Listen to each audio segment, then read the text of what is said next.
Olá, pessoal. Vamos então dar continuidade para começar agora, então, a analisar um pouco como é a estrutura, quem são efetivamente os componentes de uma partícula viral. E aqui, como eu falei na última aula, na gravação anterior, a gente vê, por exemplo, aqui um vírus icosaédrico, um vírus que tem um aspecto poliédrico com espículas, aqui um vírus com provavelmente envelopado, isso aqui é uma estrutura onde eu tenho uma cabeça nesse formato icosaédrico, uma cauda, aqui o vírus ebola, que é um vírus filamentoso, vejam esse vírus aqui, isso aqui é o capsídeo, e esse é um envelope. Então, assim, a gente começa a ver que as morfologias, as formas que eles podem assumir são bastante variáveis. Mas, se a gente parar e analisar a partícula viral como um todo, o que a gente vai ver? A gente vai ver que o vírus, então, como eu já disse, ele é composto por um ácido nucleico que está envolto por uma capa de natureza proteica, a qual a gente chama de capsídeo. A esse conjunto ácido nucleico capsídeo nós damos o nome de nucleocapsídeo e, eventualmente, alguns vírus podem ser envoltos ainda por uma camada de natureza lipoproteica chamada envelope.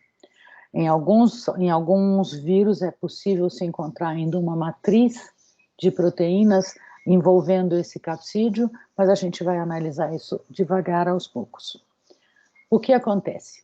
Em relação ao genoma de um vírus, a gente tem uma grande variação, uma vez que a gente tem vírus cujo genoma é de DNA e outros vírus que o genoma é de RNA.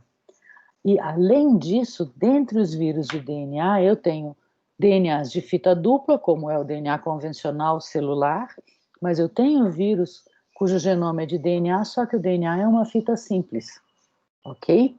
Da mesma forma, no RNA, eu posso ter RNAs de fita dupla, que é uma situação curiosa, né, quando a gente compara com células, ou eu posso ter RNAs de fita simples, e é um pouquinho mais complicada essa situação, porque nós podemos ter a fita simples, que nós chamamos convencionalmente de positiva, quando ela corresponde ao próprio RNA mensageiro.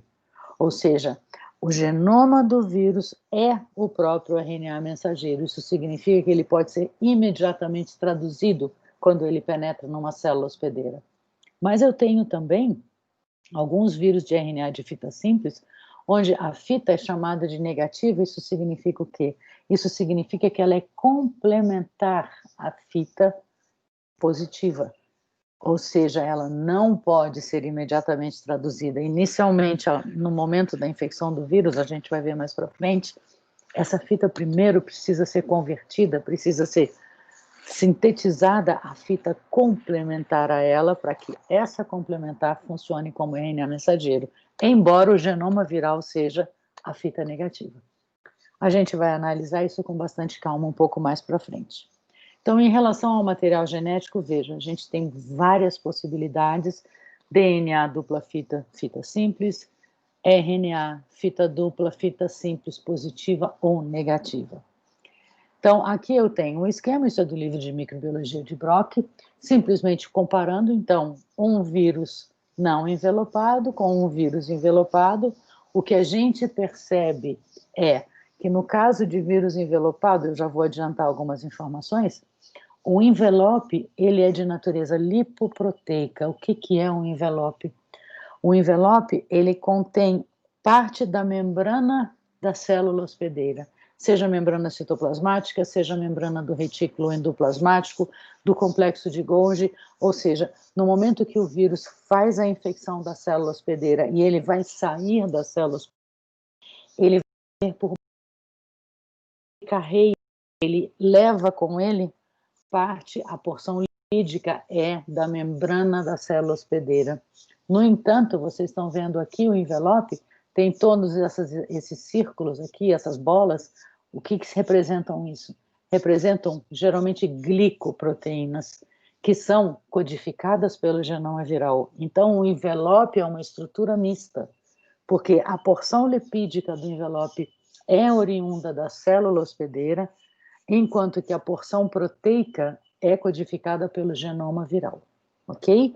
Então, aqui a gente tem um vírus envelopado, tá lá o ácido nucleico em verde, o capsídeo em marrom, igualzinho aqui, só que a diferença é que esse vírus aqui é um vírus que, ao sair, ele carrega consigo uma porção da membrana, seja ela qual for, da célula hospedeira, na qual estão agora imersas proteínas codificadas pelo genoma viral, e essas proteínas são extremamente importantes, porque são elas que vão, por exemplo, permitir o reconhecimento da próxima célula a ser infectada. Ok? Muito bem. Como eu falei, então, o capsídeo é um envoltório de natureza proteica e ele protege o genoma dessa célula. Ele é formado muitas vezes por uma única proteína que se polimeriza, que gera várias subunidades repetitivas, ou por mais de uma proteína. Essas proteínas que vão originar e vão formar o capsídeo recebem o nome de capsômeros, ok? E a função do capsídeo é proteger o ácido nucleico, proteger o genoma desse vírus, mas é o capsídeo, muitas vezes, em vírus não envelopados, é o capsídeo que vai mediar a adsorção, a ligação à célula hospedeira, ou seja, o reconhecimento e a ligação à célula hospedeira. E é a partir dessa ligação do capsídeo que a gente vai ter a liberação do ácido nucleico viral. Numa etapa mais posterior, de quando o vírus está fazendo a sua replicação, é exatamente dentro de um capsídeo pré-formado que o ácido nucleico, que o genoma será inserido. Então, o capsídeo tem uma função, várias funções essenciais na manutenção da integridade de uma partícula viral. O que acontece? O capsídeo ele pode ter simetrias, as mais comuns são simetrias que nós vamos chamar de icosaédrica. O icosaédrico é uma estrutura, é uma figura geométrica com geralmente 20 triângulos, tá? Então a gente tem aqui, muitas vezes é chamado de poliedro. Então aqui nós temos uma simetria icosaédrica, essas esferas verdes seriam o capsídeo, essas projeções em amarelo provavelmente são glicoproteínas ou proteínas que geralmente são extremamente importantes no reconhecimento da célula hospedeira. Então, aqui nós temos uma simetria icosaédrica, nós temos também, lembra que eu falei o vírus ebola? Nós temos também uma simetria que nós chamamos de helicoidal, quando os capsômeros se organizam como se fosse uma hélice, uma espiral. Então, nós temos geralmente vírus com características mais filamentosas. E, por exemplo, em caso de bacteriófagos, nós temos muitas vezes vírus com simetria que nós vamos chamar de complexa. Por quê? Porque uma porção da partícula viral é icosaédrica, mas outra porção da partícula é helicoidal. Então, assim, isso é uma simetria que nós vamos chamar de complexa. E existe, no caso de vírus envelopados, é muito difícil você definir, porque quando você faz uma microscopia, você não enxerga. Então, geralmente eles tendem a ser mais arredondados, com uma série de projeções de natureza proteica também. Vocês vão ver em uma aula futura, eu vou mencionar sobre vírus de arqueias. Os vírus de arqueias geralmente fogem um pouco a esse padrão. A gente tem algumas morfologias que são bastante diferentes, mas isso é um assunto para uma próxima aula. Aqui, então, enquanto isso aqui eram esquemas, isso aqui são desenhos, na verdade, essas imagens são imagens reais de microscopia eletrônica. Então, a gente vê aqui uma partícula viral com simetria icosaédrica, aqui partículas virais com simetria helicoidal, e aqui uma simetria complexa típica de bacteriófagos. Vírus icosaédricos, então, só para vocês fixarem um pouco melhor, nós temos, então, o capsídeo sendo formado por vários capsômeros. Vejam, a gente pode ver claramente as faces triangulares, o ácido nucleico fica imerso dentro desse capsídeo, e aqui uma microscopia eletrônica deixando muito nítido esse tipo de simetria. Nós temos uma série de vírus de interesse humano que são icosaédricos, o vírus da hepatite A, o vírus do resfriado, eles têm esse tipo de simetria.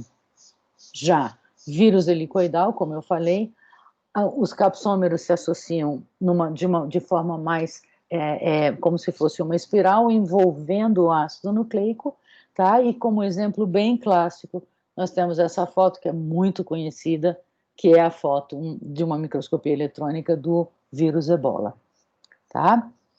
Vírus complexo aqui é só um esquema, mas nós temos então uma cabeça icosaédrica, onde está aqui confinado o genoma do vírus, um pescoço que é formado já com simetria helicoidal. A gente tem ainda outras estruturas acessórias, como essa placa basal, que está associada a uma série de espículas de natureza proteica, e são essas proteínas das espículas que vão reconhecer a superfície da célula hospedeira. Isso é uma imagem belíssima de microscopia eletrônica que foi colorizada, mostrando 3 bacteriófagos infectando a superfície de uma bactéria, e o mais curioso, é o que a gente consegue perceber nessa imagem, é o seguinte: o bacteriófago, quando ele encontra a célula receptora, ele se adsorve, a adsorção é mediada por essas proteínas, essas espículas, e na hora que o bacteriófago se adsorve, ele encolhe esse pescoço. Então, essa região é como se ela encolhesse, ela contraísse esse pescoço, e é a partir desse encolhimento que ela vai injetar o ácido nucleico dentro da célula hospedeira. Então, aqui, eu não sei se vocês conseguem perceber, mas a gente tem primeiro diferentes graus em termos de quanto DNA ainda existe dentro desse capsídeo, dentro dessa cabeça, e a gente está vendo, na verdade, as moléculas de DNA sendo inseridas na célula hospedeira. Então, aqui a gente já teve praticamente a injeção de todo o DNA, enquanto que aqui é um processo que ainda está sendo iniciado, e esse já está num estágio um pouco mais avançado. Então, aqui a gente está vendo um pouquinho sobre a simetria, tá? E, como eu falei para vocês, especialmente vírus animais, é muito raro a gente encontrar vírus que não sejam vírus de células animais envelopados. Na verdade, são raríssimos os casos, e a grande maioria dos casos são vírus que infectam células animais, onde, como eu mencionei, o envelope é uma bicamada lipoproteica, sendo lipídios do hospedeiro, essas são as possíveis fontes, e as proteínas vão ser codificadas pelo genoma viral e tem o grande papel de reconhecer e permitir a adesão da partícula viral à célula hospedeira. Por estarem mais expostas, por serem as moléculas mais expostas em um vírus envelopado, muitas vezes as proteínas ou glicoproteínas do envelope são os principais antígenos da partícula viral. São elas que vão realmente ser o grande alvo para o desenvolvimento, por exemplo, de vacinas, porque é a primeira porção viral com a qual o nosso sistema imunológico tem o contato. Então, muitas vezes, quando se busca o desenvolvimento de vacinas, geralmente o grande alvo são as glicoproteínas ou proteínas do envelope, por serem as moléculas mais expostas.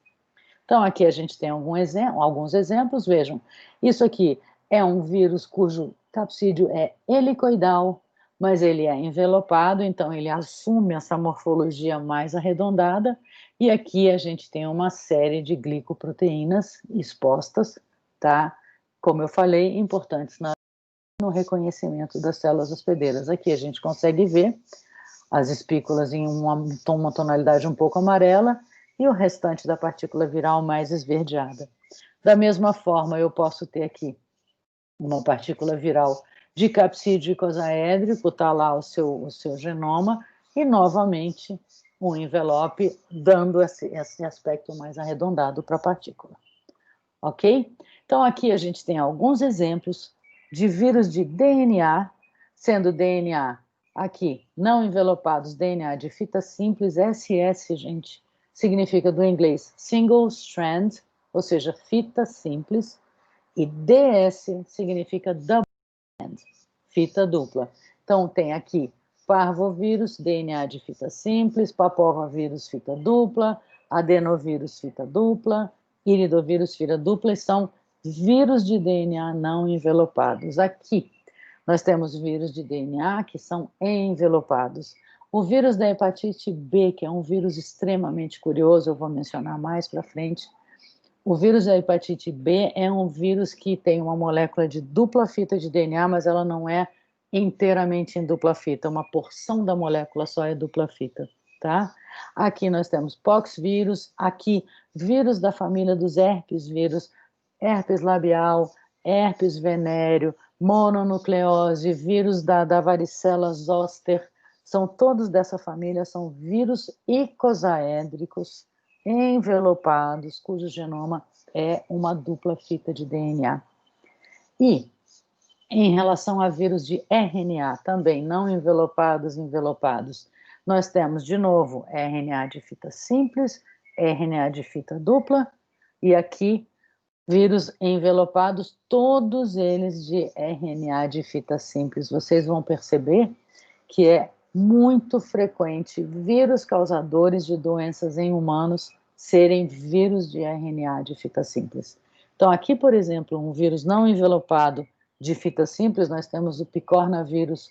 Um exemplo de picornavírus é o vírus da hepatite A, tá? Que é transmitido principalmente por verduras mal lavadas, qualquer material contaminado com amostras, com contaminação fecal, tá? Então, o picornavírus é um exemplo de vírus da hepatite A, tá? Reovírus, aqui nós temos o vírus que causa a raiva, aqui nós vamos ter ainda o nosso amigo atual, o coronavírus, aqui nós vamos ter o HIV, que é um retrovírus, são todos vírus de RNA fita simples envelopados. Muito bem, aqui só para finalizar, então, alguns exemplos, isso é uma microscopia eletrônica do vírus do mosaico do tabaco, é um vírus que infecta plantas de tabaco e causam lesões na planta, ele tem uma simetria helicoidal, aqui vírus icosaédricos, e aqui um vírus envelopado, onde a gente vê claramente as glicoproteínas expostas na superfície. Então, vejam, isso, gente, são as estruturas essenciais que compõem uma partícula viral. E é exatamente a partir de como é, principalmente o genoma viral, esses vírus foram separados numa proposta de classificação chamada classificação de Baltimore. É uma classificação bastante conhecida, onde os diferentes vírus são agrupados em 7 classes diferentes, tá? O que a gente tem? Então, a gente vai ter vírus de DNA, aqui, e aqui a gente vai ter vírus de RNA. O que acontece? Os vírus da classe 1 são vírus que têm DNA dupla fita, tá? E ele, então, se ele tem um DNA dupla fita, ele é capaz de pegar uma das fitas do DNA e transcrever originando o seu RNA mensageiro. No entanto, como eu falei para vocês, o vírus da hepatite é um vírus muito esquisito, porque ele é um vírus de DNA, no entanto, a molécula de DNA é uma dupla fita, mas é incompleta. E esse vírus, para fazer a sua replicação, ele faz um ciclo completamente esquisito, que é, ele origina RNA, a partir desse RNA, ele usa uma transcriptase reversa para gerar o seu DNA. Então, é um vírus completamente diferente, que é essa chamada classe 7. Aqui no caso, eu posso ter vírus de DNA de fita simples, tá? Que vão pertencer então à classe 2. A classe 3 vão ser vírus de RNA dupla fita. Classe 4, onde a fita é o próprio RNA mensageiro, então está aqui, é usada diretamente como um RNA mensageiro. Depois, classe 5, nós temos o RNA, que é um RNA de fita simples, mas é a fita negativa. Vocês vão entender como é que ele chega num RNA mensageiro, porque eu tenho que ter um RNA servindo como molde para outra molécula de RNA, isso não é trivial em células eucarióticas, nem em bactérias, tá? E nem em arqueia, isso é uma característica exclusiva de vírus, mas é possível. E, finalmente, os retrovírus, tá? Formam uma classe à parte. Os retrovírus são, por exemplo, o HIV. O retrovírus é um vírus que faz a transcrição reversa. Então, aqui, se vocês olharem com um pouco mais de calma depois, vocês podem parar a apresentação, porque aqui, então, ele vai explicar como é que se chega ao RNA mensageiro, tá? Então, aqui, ele vai explicar, no caso de um vírus de fita dupla, ele simplesmente abre o DNA, usa a fita menos de DNA para servir de molde para a fita de RNA mensageiro. Aqui, no caso de um DNA de fita simples, ele vai fazer o quê? Se a fita é a fita mais de DNA, ele precisa primeiro sintetizar, complementar, para daí chegar no RNA. e assim sucessivamente. Eu vou mencionar isso um pouquinho mais para frente. Tá? Então, é só para mostrar para vocês, uma das formas que se tem de classificar os vírus seria quanto ao tipo de molécula que ele tem no seu genoma e como ele chega no RNA mensageiro. Existem outros critérios que são usados para classificar os vírus. Por exemplo, além da característica se é DNA ou RNA, pode-se fazer o conteúdo de GC que existe naquele ácido nucleico, pode-se analisar um pouco sobre as propriedades desses vírus, se são vírus que suportam ácido, se suportam ambientes mais quentes. Da mesma forma, a gente pode usar, por exemplo, formas, vírus icosaédricos envelopados com quais glicoproteínas. A gente pode analisar pela composição de proteínas que ele tem. De novo, a forma de replicação. Então, é muito comum você falar, olha, isso aqui é grupo de vírus de DNA, como eu mostrei na imagem anterior para vocês. E outra característica muito usada são as propriedades biológicas, no sentido de que quem são os hospedeiros. Então, eu tenho vírus de eucária, eu tenho vírus de arqueia, eu tenho um vírus de bactéria. E aí, o que se faz?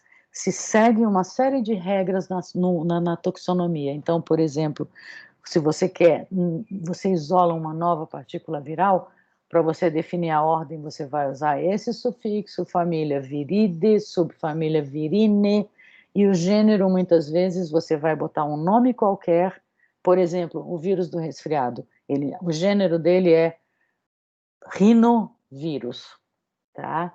E a espécie, em algumas situações, você não tem essa obrigatoriedade. Eu vou dar alguns exemplos. Então, vejam, o vírus da poliomielite. Então, ele é da família Picornaviridae, o gênero é enterovírus e a espécie é poliovírus. Ou, nesse caso aqui, nós temos uma família Poxviridae, subfamília, gênero e a espécie, algumas vezes você separa e põe vírus lá, ok? Então, vejam, o que eu queria discutir com vocês nesse momento é, percebam que, apesar da simplicidade estrutural dos vírus, o fato dele ter um genoma que pode ser DNA, dupla fita, fita simples, RNA, fita dupla, fita simples mais, fita simples menos, e pelo fato de alguns vírus, cada vírus ter os seus hospedeiros diferentes, eles vão ter que usar diferentes estratégias para realizar o seu ciclo de vida. E é isso que eu vou discutir com vocês na gravação a seguir. Então, eu vou encerrar por aqui e na próxima, então, aula a gente vai discutir um pouco sobre a replicação viral, ok? Muito obrigada.